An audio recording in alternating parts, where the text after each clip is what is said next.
সকাল সকাল ঘুম থেকে উঠে আমি আমার গপুকে রেডি করে বেরিয়ে পড়েছিলাম বেলঘরিয়ার উদ্দেশ্যে।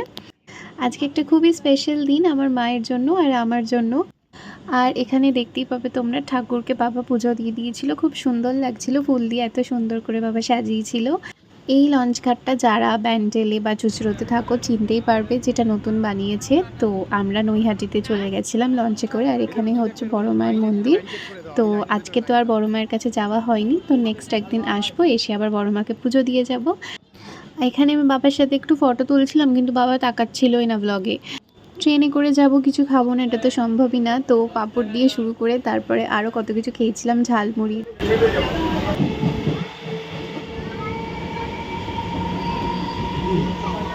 তো ফাইনালি দোকানে ঢুকে গেছিলাম, আর ঢুকেই গপুকে একটা কেক দিয়েছিলাম, আর এখানে আমাদেরকে ওরা কোল্ড ড্রিঙ্কস দিয়েছিল খেতে ওয়েলকাম ড্রিঙ্ক হিসেবে। আর এখানে কি কিউট এই ছোট্ট বুদ্ধাটা। আমরা গেছিলাম বেলঘরিয়াতে ফোনওয়ালা কনসেপ্ট দোকানে। আজকে নতুন মডেলের আনবক্সিং করছে ম্যাডামরা। কোথা থেকে আসছেন? ব্যান্ডেল থেকে আসছেন। আপনাদের যে পুরনো ফোনের যে এক্সচেঞ্জটা ছিল, ওটা আপনারা বেটার ভ্যালু পেয়েছেন? ওকে, সম্পূর্ণ সবাই গাইড করে দিয়েছে তো ভালো মতো করে?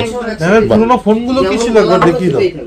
সো ফাইনালি আমরা গ্যালাক্সি A17 5G কিনেছি স্যামসংয়ের। সো এখানে 3টে ফোন এক্সচেঞ্জ করেছিলাম, আর ওরা রেটও খুব ভালো দিয়েছে এক্সচেঞ্জ করে।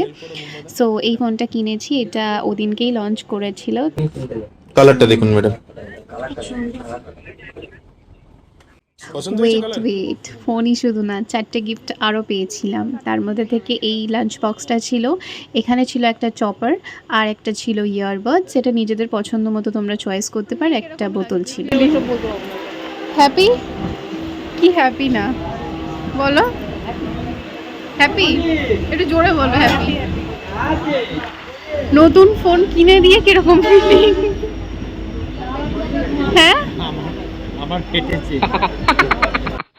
সো সব কাজবাজ সেরে ফোন কিনে আমরা বাড়ির পথে রওনা দিয়ে দিয়েছিলাম, আর এখানে বৃষ্টি পড়ছিল। তোমাদের ফোনটা কেমন লেগেছে অবভিয়াসলি আমাকে কমেন্ট সেকশনে জানিও। তো আজকের জন্য টাটা সবাইকে।